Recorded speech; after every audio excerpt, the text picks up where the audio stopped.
प्रश्नावली 8.1 उसका सवाल नंबर 10, त्रिभुज PQR में जिसका कोण Q समकोण है। PQR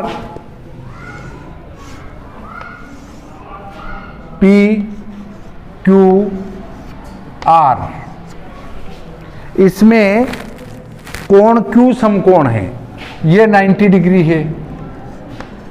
ठीक है। PRQR बराबर 25 सेंटीमीटर। PR धन QR बराबर 25 सेंटीमीटर। ठीक है। उसके बाद इसमें लिखा है और PQ 5 सेंटीमीटर, PQ ये 5 सेंटीमीटर, PQ बराबर 5 सेंटीमीटर। ठीक है। माना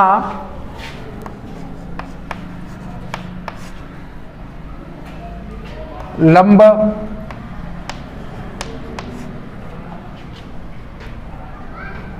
एल हैं। ठीक है। इस भुजा का और इस भुजा का योग क्या है? 25 है। ठीक। भुजा PR बराबर इन दोनों का योग 25 है। तो ये भुजा कितनी होगी? ये L मान ली हमने, तो 25 में से L को घटा देंगे तो ये आ जाएगी। अरे ये L है और इन दोनों का योग 25 है, तो 25 में से L घटा देंगे तो ये आ जाएगी। तो क्या होगा? 25 ऋण L, ये घटा दी, ये बच गई 25 में से। अब पाइथागोरस प्रमेय से, पाइथागोरस प्रमेय से, पाइथागोरस प्रमेय से क्या है? आधार स्क्वायर धन लंब का स्क्वायर बराबर कर्ण का स्क्वायर। आधार क्या है? 5 का स्क्वायर धन लंब क्या है? L का स्क्वायर। ठीक है। बराबर कर्ण का स्क्वायर, कर्ण क्या है? 25 ऋण L।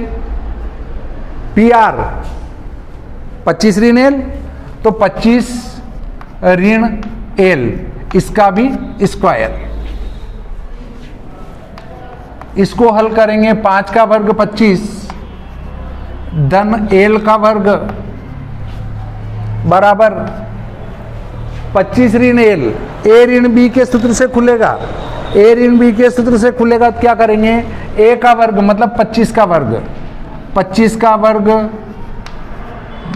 ऋण 2AB, 2A और B, तो 2 का गुणा 25 में करेंगे 50, 50 L और धन B स्क्वायर मतलब L स्क्वायर।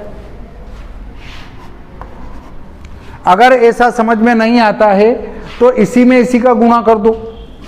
25 ऋण L और 25 ऋण L गुणा कर दो। L का L में L की घात 2, ऋण ऋण धन L का 25 में 25 L और ऋण धन ऋण 25 का L में 25 L और धन ऋण ऋण 25 का 25 में 625। इसको हल करेंगे तो 625 और 25 और 25 50 L, दोनों ऋण है इसलिए जुड़ जाएंगे, और धन L का वर्ग। अगर वैसे समझ में नहीं आया तो ऐसे भी कर सकते हैं, दोनों ही बात है। ठीक। अब अगले बिंदु पर आते हैं हम। अगला बिंदु क्या कहता है, 25, ये पीछे लेते जाएंगे सारे के सारे, या सभी को आगे लेते आओ।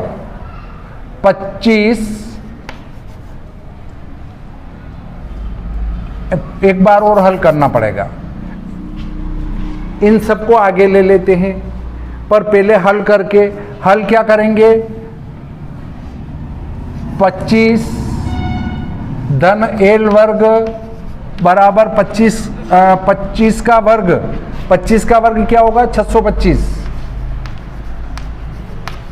और ऋण 50 एल धन एल वर्ग इंप्लाइज। अगली स्टेप कहती है इन सबको आगे लो, तो एल वर्ग पहले, ये एल वर्ग, ये आगे जाएगा तो ऋण का हो जाएगा, तो ऋण एल वर्ग, और उसके बाद आएगा ऋण 25 एल का धन 25 एल, धन 25 एल। अब हल करने के लिए ये इसको पीछे रहने दो, ठीक है। अपन वर्ग समीकरण से तो हल नहीं कर रहे हैं, ऐसी सादी समीकरण हो जाएगी, इसलिए इस 625 को पीछे रहने दो, बराबर 625, और ये आगे वाले जो 25 है ये पीछे जाके ऋण के हो जाएंगे, ऋण 25। एल वर्ग में से एल वर्ग गया तो 2 एल वर्ग,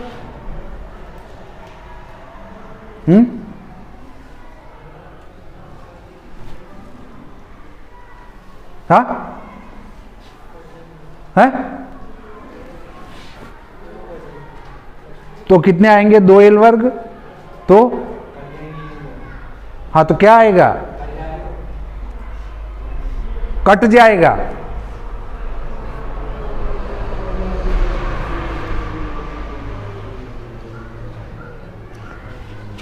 दो नहीं आएंगे, एल वर्ग में से एल वर्ग घटाया तो 0 आ जाएगा, कुछ भी नहीं बचेगा, और यहां केवल बचेंगे 25 एल, 25 एल नहीं 50 हो गए थे ना, 50 एल, यहां 25 कर दिया, गलत कर दिया, ये 50 एल आगे जाके 50 एल धन के हो गए, 25 गलत लिखने में आ गया, आगे आए थे ये, तो 50 एल के 50 ही रहेंगे, 25 नहीं होंगे। 625 में से 25 गए तो ये तो 50 ही थे, ये वाले 50 एल ऐसे कैसे लिख दिए, और 625 में से 25 गए तो 600 बचे, इंप्लाइज एल बराबर 600 बटे 50, 0 से 0, 5 एकम 5, 5 दूनी 10, 12, एल बराबर 12। एल क्या आया, लंब, ये 12। अब कर्ण क्या होगा, 25 में से एल घटा दो, अतः पी आर बराबर, अतः भुजा या जिसको कहते हैं हम कर्ण,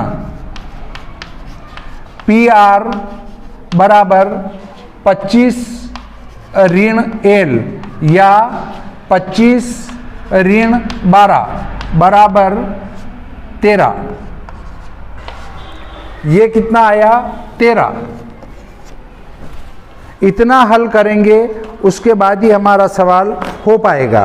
तो देखो फिर लिखा है कि साइन पी, कास पी और टेन पी निकालना है। साइन पी, कास पी और टेन पी निकालना है।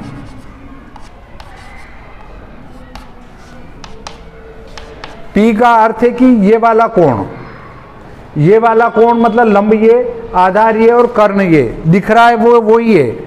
तो साइन क्या होता है, लंब बटा कर्ण, लंब बटा कर्ण 12/13। और कास क्या होता है, आधार बटा कर्ण 5/13। और टेन क्या होता है, लंब बटा आधार 12/13।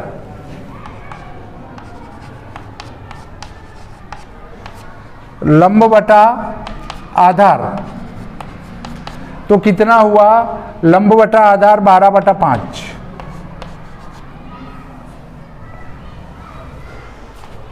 ये सवाल तुम्हारा पूरा हो जाता है। इसके बाद हम प्रश्नावली 8.2 पर विचार करेंगे।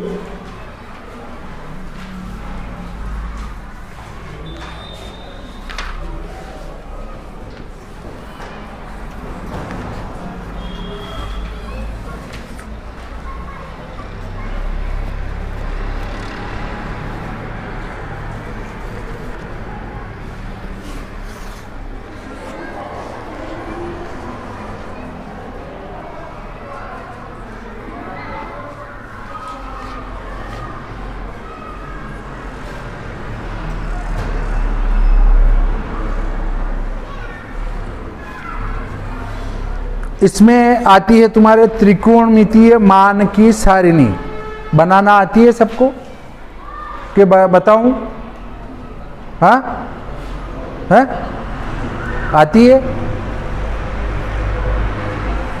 हैं? अरे त्रिकोणमितीय मान की सारणी बनाना आती है या बताऊं? आती है? बना सकते हैं?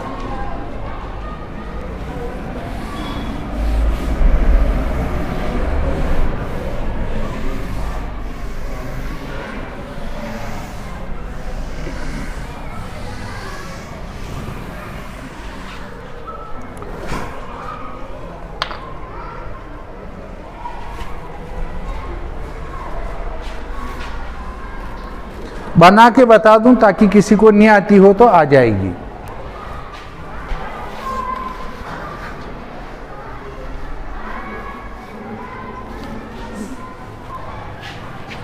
पहले 0 से लिखेंगे, 0 1 2 3 4, या इसको बाद में भी लिख सकते हैं। पहले कोण लिख दें।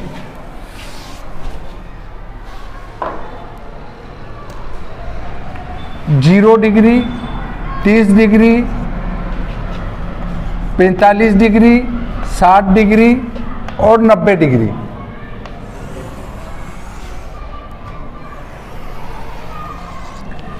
पहले गिनती लिखना है, गिनती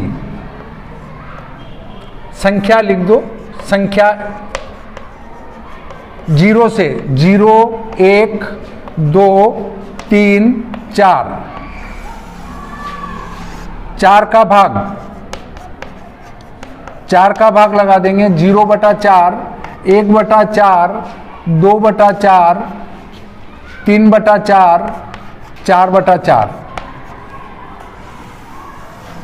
हल, ये 0, ये 1/4, ये 1/2 हो जाएगा। 2 एकम 2, 2 दूनी 4 है ना। 3/4 और 4 में 4 का भाग लगाएंगे तो 0 है ना। 4 में 4 का भाग लगाएंगे तो 0 है ना। 1 आएगा। 4 में 4 का भाग लगा रहे हैं, घटा नहीं रहे हैं। घटाएंगे तो 0 आएगा, भाग लगाने पर 0 नहीं आएगा। वर्गमूल, वर्गमूल लेंगे, यही साइन का मान होगा। 0 का वर्गमूल 0, 1 का वर्गमूल 1, 4 का वर्गमूल 2, 1 का वर्गमूल 1, 2 का वर्गमूल √2, 3 का वर्गमूल √3, 4 का वर्गमूल 2, 1 का वर्गमूल 1। ये साइन का मान हो गया। साइन 30 डिग्री का मान 1/2, साइन 45 डिग्री का मान 1/√2। अब इसको उल्टा कर देंगे तो कोसेक का हो जाएगा। उल्टा कर दो। 1/0 मतलब अनंत, परिभाषित नहीं है, पर न लिखेंगे। 2/1 मतलब 2, √2/1 मतलब √2, ठीक है। और 2/√3 किताब से मत मिलाओ, पढ़ाते पढ़ाते इतने साल हो गए, उससे मत मिलाओ, तुम तो इधर देखो केवल। 2/√3 और 1/1 मतलब 1। कॉस पीछे से आगे लिख देंगे तो कॉस का मान हो जाएगा साइन के मान को। साइन का मान 1 है, 1 को आगे लिखेंगे उसके बाद वाला लिखेंगे √3/2, उसके बाद वाला लिखेंगे 1/√2, उसके बाद वाला लिखेंगे 1/2, उसके बाद वाला लिखेंगे 0।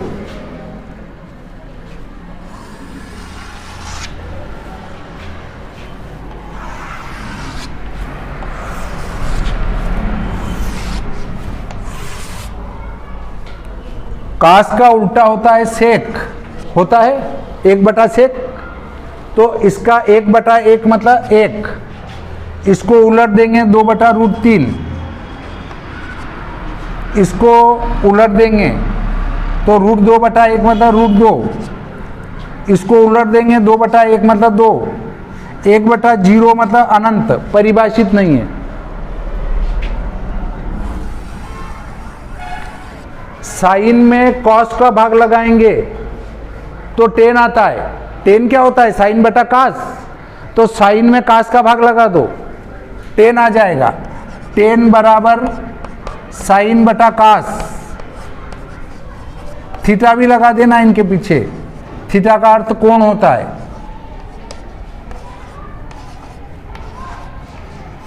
ठीक है, साइन बटा कास मतलब साइन 0/1, 0, 1/2 में √3/2, तो ये उल्टेगा 2/√3 हो जाएगा, तो 2 से 2 और 1/√3। उसके बाद 1/√2 में 1/√2 का भाग लगाएंगे तो समान संख्या में समान संख्या का भाग 1 आता है। साइन का मान √3/2, 2/1, ये उलट जाएगा, 2 से 2 कटेगा, √3 बच जाएगा। फिर 1 में 0 का भाग अनंत, tan का उल्टा काट होता है, इसलिए इसको उलट दो, 1/0 परिभाषित नहीं है, √3/1 √3, 1/1 मतलब 1, 1/√3 और 1/0 0/1 0 हो जाएगा। अब मिल रहा है, मिल रहे हैं सब, मिला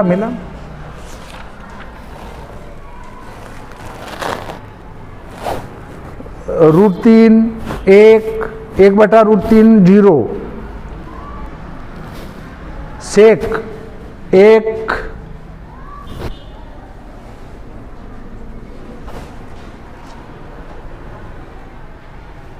सेक 1, 2/√3 √2, सभी तो मिल रहे हैं, सभी मिल रहे हैं। ये कोण के मान इस प्रकार से निकाल सकते हैं। यदि परीक्षा में गए और वहां याद नहीं रहे तो इस प्रकार से निकाल लो मान। ठीक है, इनको साफ कर दूं, देखना हो तो वीडियो से देख लेना। भूल भी जाओ कि कैसे बनाते हैं तो पूरी बनाने की विधि वीडियो में मिल जाएगी।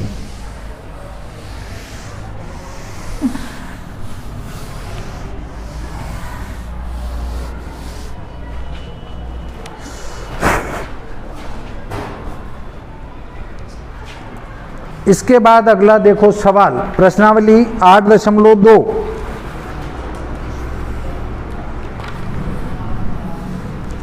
निम्नलिखित के मान निकालिए, इनके मान निकालना है। साइन 60 डिग्री, पहला सवाल, साइन 60 डिग्री, कास 30 डिग्री, धन साइन 30 और कास 60।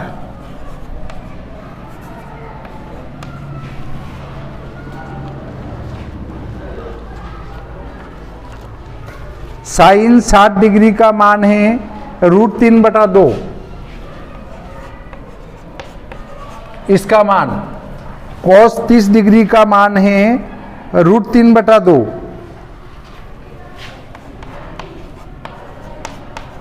बीच में ये धन का निशान। साइन 30 डिग्री का मान, साइन 30 डिग्री का मान है 1/2 और cos 60 डिग्री का मान है 1/2।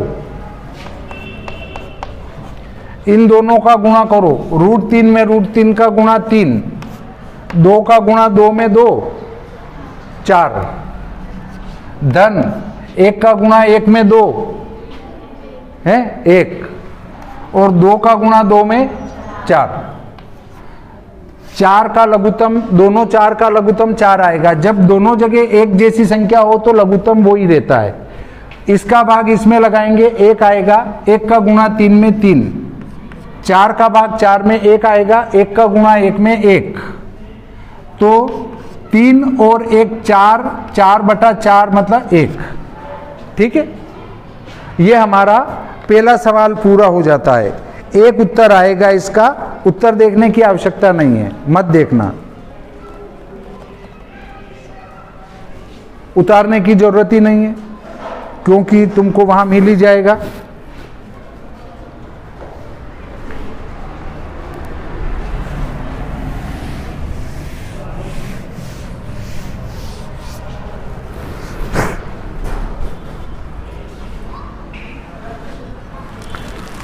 सेकेंड, दूसरा सवाल है 2 tan 45 डिग्री, 2 tan 45। चाहो तो यहां डिग्री का निशान लगाया करो, नहीं लगाओ तो भी चलेगा। धन cos स्क्वायर 30 डिग्री,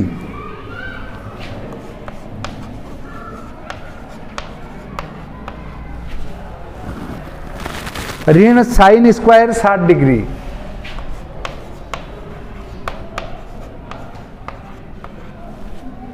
ठीक है। tan 45 डिग्री का मान 1 होता है, tan और काट 45 डिग्री हमेशा 1 होता है। 2 गुणित 1 धन cos 30 डिग्री, cos 30 डिग्री का मान √3/2 और इसका वर्ग है इसलिए इसका भी वर्ग होगा। ऋण साइन 60 डिग्री, साइन 60 डिग्री होता है √3/2 और इसका वर्ग है इसलिए इसका भी वर्ग होगा। कहीं मिस्टेक तो नहीं है? नहीं। 2 हैं, 10 का 1 ही तो लिखा मैंने, है 10 के स्क्वायर है क्या?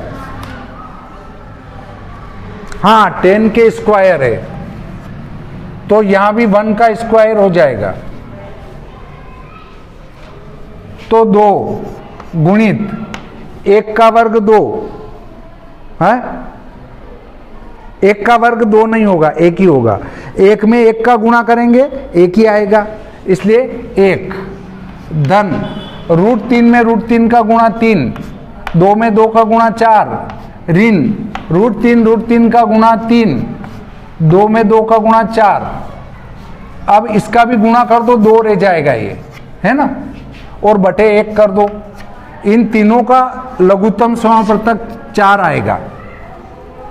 1 का भाग 4 में देंगे 4, 4 का गुणा 2 में करेंगे 8, धन 4 का भाग 4 में देंगे 1, 1 का गुणा 3 में करेंगे 3, 4 का भाग 4 में देंगे 1, 1 का गुणा 3 में करेंगे 3।